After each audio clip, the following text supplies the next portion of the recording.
Welcome to the Sherlock Holmes Bedtime Stories podcast. Each episode is a section from a classic, comforting Sherlock Holmes story with relaxing music to help you fall asleep. If you like the show, please subscribe, rate and review on Apple Podcasts, Spotify, or wherever you get your podcasts. Support from listeners like you helps us keep the show going.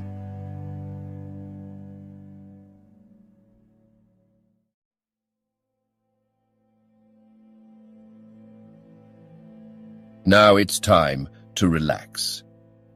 Let your body fall into a comfortable position in your bed and drift gently into a state of total relaxation with tonight's story. A Case of Identity continued. Sherlock Holmes sat silent for a few minutes with his fingertips still pressed together, his legs stretched out in front of him, and his gaze directed upward to the ceiling. Then he took down from the rack the old and oily clay pipe which was to him as a counsellor, and having lit it, he leaned back in his chair with the thick blue cloud wreaths spinning up from him and a look of infinite languor in his face.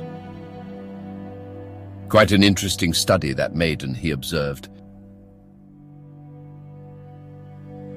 I found her more interesting than her little problem, which, by the way, is rather a trite one. You will find parallel cases if you consult my index in Andover in '77, and there was something of the sort at The Hague last year. Old as is the idea, however, there were one or two details which were new to me. But the maiden herself was most instructive. You appeared to read a good deal upon her, which was quite invisible to me, I remarked. Not invisible, but unnoticed, Watson. You did not know where to look, and so you missed all that was important. I can never bring you to realize the importance of sleeves, the suggestiveness of thumbnails, or the great issues that may hang from a bootlace. Now, what did you gather from that woman's appearance? Describe it. Well, she had a slate-coloured, broad-brimmed straw hat with a feather of a brickish red. Her jacket was black with black beads sewn upon it and a fringe of little black jet ornaments. Her dress was brown, rather darker than coffee colour, with a little purple plush at the neck and sleeves. Her gloves were greyish and were worn through at the right forefinger. Her boots I didn't observe. She had small, round, hanging gold earrings and a general air of being fairly well-to-do in a vulgar, comfortable, easy-going way. Sherlock Holmes clapped his hands softly together and chuckled. "'Pon my word, Watson, you are coming along wonderfully. You have really done very well indeed. It is true that you have missed everything of importance, but you have hit upon the method, and you have a quick eye for colour. Never trust to general impressions, my boy, but concentrate yourself upon details. My first glance is always at a woman's sleeve. In a man, it is perhaps better first to take the knee of the trouser. As you observe, this woman had plush upon her sleeves, which is a most useful material for showing traces. The double line a little above the wrist, where the typewriter presses against the table, was beautifully defined. The sewing machine of the hand type leaves a similar mark, but only on the left arm, and on the side of it farthest from the thumb, instead of being right across the broadest part, as this was. I then glanced at her face, and observing the dint of a pince-nez at either side of her nose, I ventured a remark upon short sight and typewriting which seemed to surprise her. It surprised me. But surely it was obvious. I was then much surprised and interested on glancing down to observe that, though the boots which she was wearing were not unlike each other, They were really odd ones, the one having a slightly decorated toe cap and the other a plain one. One was buttoned only in the 2 lower buttons out of 5 and the other at the 1st, 3rd and 5th. Now, when you see that a young lady, otherwise neatly dressed, has come away from home with odd boots, half-buttoned, it is no great deduction to say that she came away in a hurry. "And what else?" I asked, keenly interested, as I always was by my friend's incisive reasoning. I noted in passing that she had written a note before leaving home, but after being fully dressed. "You observed that her right glove was torn at the forefinger, but you did not apparently see that both glove and finger were stained with violet ink." She had written in a hurry and dipped her pen too deep. It must have been this morning, or the mark would not remain clear upon the finger. All this is amusing, though rather elementary, but I must go back to business, Watson. Would you mind reading me the advertised description of Mr. Hosmer Angel? I held the little printed slip to the light. "Missing," it said, "on the morning of the 14th, a gentleman named Hosmer Angel. About 5'7" in height, strongly built, sallow complexion, black hair, a little bald in the center, bushy black side whiskers and moustache, tinted glasses, slight infirmity of speech. Was dressed when last seen in black frock coat faced with silk, black waistcoat, gold Albert chain and grey Harris tweed trousers with brown gaiters over elastic-sided boots. Known to have been employed in an office in Leadenhall Street. Anybody bringing—" "That will do," said Holmes. "As to the letters," he continued, glancing over them, "they are very commonplace.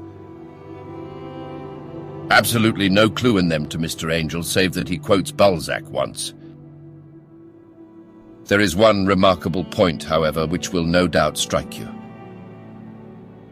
"They are typewritten," I remarked.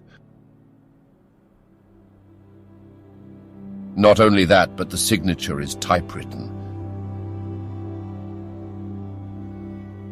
Look at the neat little Hosmer Angel at the bottom.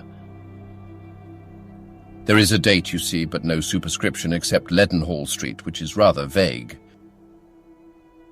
The point about the signature is very suggestive. In fact, we may call it conclusive." "Of what?" "My dear fellow, is it possible you do not see how strongly it bears upon the case?" "I cannot say that I do, unless it were that he wished to be able to deny his signature if an action for breach of promise were instituted." "No, that was not the point. However, I shall write 2 letters which should settle the matter. One is to a firm in the city, the other is to the young lady's stepfather, Mr. Windibank, asking him whether he could meet us here at 6 o'clock tomorrow evening. It is just as well that we should do business with the male relatives. And now, Doctor, we can do nothing until the answers to those letters come, so we may put our little problem upon the shelf for the interim." I had had so many reasons to believe in my friend's subtle powers of reasoning and extraordinary energy in action that I felt that he must have some solid grounds for the assured and easy demeanor with which he treated the singular mystery which he had been called upon to fathom. Once only had I known him to fail in the case of the King of Bohemia and of the Irene Adler photograph, but when I looked back to the weird business of the Sign of Four and the extraordinary circumstances connected with the study in scarlet, I felt that it would be a strange tangle indeed which he could not unravel. I left him then, still puffing at his black clay pipe, with the conviction that when I came again on the next evening, I would find that he held in his hands all the clues which would lead up to the identity of the disappearing bridegroom of Miss Mary Sutherland. A professional case of great gravity was engaging my own attention at the time, and the whole of next day I was busy at the bedside of the sufferer. It was not until close upon 6 o'clock that I found myself free and was able to spring into a hansom and drive to Baker Street, half afraid that I might be too late to assist at the denouement of the little mystery. I found Sherlock Holmes alone, however, half asleep, with his long, thin form curled up in the recesses of his armchair. A formidable array of bottles and test tubes with the pungent, cleanly smell of hydrochloric acid told me that he had spent his day in the chemical work which was so dear to him. "Well, have you solved it?" I asked as I entered. "Yes." It was the bisulfate of baryta. No, the mystery," I cried. "Oh, that. I thought of the salt that I've been working upon." There was never any mystery in the matter, though. As I said yesterday, some of the details are of interest. The only drawback is that there is no law, I fear, that can touch the scoundrel. Who was he then, and what was his object in deserting Miss Sutherland? The question was hardly out of my mouth, and Holmes had not yet opened his lips to reply when we heard a heavy footfall in the passage and a tap at the door. "This is the girl's stepfather, Mr. James Windibank," said Holmes. "He has written to me to say that he would be here at 6. "Come in." The man who entered was a sturdy, middle-sized fellow, some 30 years of age, clean-shaven and sallow-skinned, with a bland, insinuating manner and a pair of wonderfully sharp and penetrating grey eyes. He shot a questioning glance at each of us, placed his shiny top hat upon the sideboard, and with a slight bow sidled down into the nearest chair. "Good evening, Mr. James Windibank," said Holmes. "I think that this typewritten letter is from you, in which you made an appointment with me for 6 o'clock. "Yes, sir." "I am afraid that I'm a little late, but I am not quite my own master, you know. I am sorry that Miss Sutherland has troubled you about this little matter, for I think it is far better not to wash linen of the sort in public. It was quite against my wishes that she came, but she is a very excitable, impulsive girl, as you may have noticed, and she is not easily controlled when she has made up her mind on a point. Of course, I did not mind you so much, as you are not connected with the official police, but it is not pleasant to have a family misfortune like this noised abroad. Besides, it is a useless expense, for how could you possibly find this Hosmer Angel?" "On the contrary," said Holmes quietly, "I have every reason to believe that I will succeed in discovering Mr. Hosmer Angel." Mr. Windibank gave a violent start and dropped his gloves. "I am delighted to hear it," he said. "It is a curious thing," remarked Holmes, "that a typewriter has really quite as much individuality as a man's handwriting. Unless they are quite new, no two of them write exactly alike. Some letters get more worn than others, and some wear only on one side. Now you remark in this note of yours, Mr. Windibank, that in every case there is some little slurring over of the E and a slight defect in the tail of the R. There are 14 other characteristics, but those are the more obvious. We do all our correspondence with this machine at the office, and no doubt it is a little worn." Our visitor answered, glancing keenly at Holmes with his bright little eyes. "And now I will show you what is really a very interesting study, Mr. Windibank," Holmes continued. "I think of writing another little monograph some of these days on the typewriter and its relation to crime.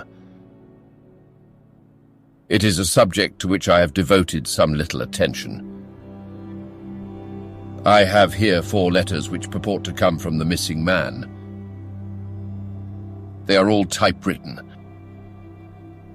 In each case, not only are the E's slurred and the R's tailless, but you will observe, if you care to use my magnifying lens, that the 14 other characteristics to which I have alluded are there as well." Mr. Windibank sprang out of his chair and picked up his hat. "I cannot waste time over this sort of fantastic talk, Mr. Holmes," he said. "If you can catch the man, catch him and let me know when you have done it." "Certainly," said Holmes, stepping over and turning the key in the door. "I let you know then that I have caught him." "What, where?" shouted Mr. Windibank, turning white to his lips and glancing about him like a rat in a trap. "Oh, it won't do, really it won't," said Holmes suavely. "There is no possible getting out of it, Mr. Windibank. It is quite too transparent, and it was a very bad compliment when you said that it was impossible for me to solve so simple a question. That's right, sit down and let us talk it over." Our visitor collapsed into a chair with a ghastly face and a glitter of moisture on his brow. It's not actionable," he stammered. "I am very much afraid that it is not. But between ourselves, Windibank, it was as cruel and selfish and heartless a trick in a petty way as ever came before me. Now let me just run over the course of events and you will contradict me if I go wrong." The man sat huddled up in his chair with his head sunk upon his breast like one who is utterly crushed. Holmes stuck his feet up on the corner of the mantelpiece and, leaning back with his hands in his pockets, began talking rather to himself, as it seemed, than to us. "The man married a woman very much older than himself for her money," said he, "and he enjoyed the use of the money of the daughter as long as she lived with them. It was a considerable sum for people in their position, and the loss of it would have made a serious difference. It was worth an effort to preserve it. The daughter was of a good, amiable disposition, but affectionate and warm-hearted in her ways, so that it was evident that with her fair personal advantages and her little income, she would not be allowed to remain single long. Now her marriage would mean, of course, the loss of 100 a year, so what does her stepfather do to prevent it? He takes the obvious course of keeping her at home and forbidding her to seek the company of people of her own age. But soon he found that that would not answer forever. She became restive, insisted upon her rights, and finally announced her positive intention of going to a certain ball. What does her clever stepfather do then? He conceives an idea more creditable to his head than to his heart. With the connivance and assistance of his wife, he disguised himself, covered those keen eyes with tinted glasses, masked the face with a moustache and a pair of bushy whiskers, sunk that clear voice into an insinuating whisper, and doubly secure on account of the girl's short sight, he appears as Mr. Hosmer Angel, and keeps off other lovers by making love himself. It was only a joke at first, groaned our visitor. We never thought that she would have been so carried away. Very likely not. However that may be, the young lady was very decidedly carried away, and, having quite made up her mind that her stepfather was in France, the suspicion of treachery never for an instant entered her mind. She was flattered by the gentleman's attentions, and the effect was increased by the loudly expressed admiration of her mother. Then Mr. Angel began to call, for it was obvious that the matter should be pushed as far as it would go if a real effect were to be produced. There were meetings and an engagement which would finally secure the girl's affections from turning towards anyone else. But the deception could not be kept up forever. These pretended journeys to France were rather cumbrous. The thing to do was clearly to bring the business to an end in such a dramatic manner that it would leave a permanent impression upon the young lady's mind and prevent her from looking upon any other suitor for some time to come. Hence those vows of fidelity exacted upon a testament, and hence also the allusions to a possibility of something happening on the very morning of the wedding. James Windibank wished Miss Sutherland to be so bound to Hosmer Angel, and so uncertain as to his fate that for 10 years to come, at any rate, she would not listen to another man. As far as the church door he brought her, and then as he could go no farther, he conveniently vanished away by the old trick of stepping in at one door of a four-wheeler and out at the other. I think that was the chain of events, Mr. Windibank. Our visitor had recovered something of his assurance while Holmes had been talking, and he rose from his chair now with a cold sneer upon his pale face. "It may be so, or it may not, Mr. Holmes," said he. "But if you are so very sharp, you ought to be sharp enough to know that it is you who are breaking the law now, and not me." "I have done nothing actionable from the first, but as long as you keep that door locked, you lay yourself open to an action for assault and illegal constraint." "The law cannot, as you say, touch you," said Holmes, unlocking and throwing open the door. "Yet there never was a man who deserved punishment more. If the young lady has a brother or a friend, he ought to lay a whip across your shoulders." "By Jove!" he continued, flushing up at the sight of the bitter sneer upon the man's face. "It is not part of my duties to my client, but here's a hunting crop handy, and I think I shall just treat myself to—" He took 2 swift steps to the whip, but before he could grasp it there was a wild clatter of steps upon the stairs. The heavy hall door banged, and from the window we could see Mr. James Windibank running at the top of his speed down the road. "There's a cold-blooded scoundrel," said Holmes, laughing as he threw himself down into his chair once more. "That fellow will rise from crime to crime until he does something very bad and ends on a gallows." The case has, in some respects, been not entirely devoid of interest. "I cannot now entirely see all the steps of your reasoning," I remarked. "Well, of course it was obvious from the first that this Mr. Hosmer Angel must have some strong object for his curious conduct, and it was equally clear that the only man who really profited by the incident, as far as we could see, was the stepfather. Then the fact that the 2 men were never together, but that the one always appeared when the other was away, was suggestive. So were the tinted spectacles and the curious voice, which both hinted at a disguise, as did the bushy whiskers. My suspicions were all confirmed by his peculiar action in typewriting his signature, which, of course, inferred that his handwriting was so familiar to her that she would recognize even the smallest sample of it. You see all these isolated facts, together with many minor ones, all pointed in the same direction. And how did you verify them? Having once spotted my man, it was easy to get corroboration. I knew the firm for which this man worked. Having taken the printed description, I eliminated everything from it which could be the result of a disguise, the whiskers, the glasses, the voice, and I sent it to the firm with a request that they would inform me whether it answered to the description of any of their travelers.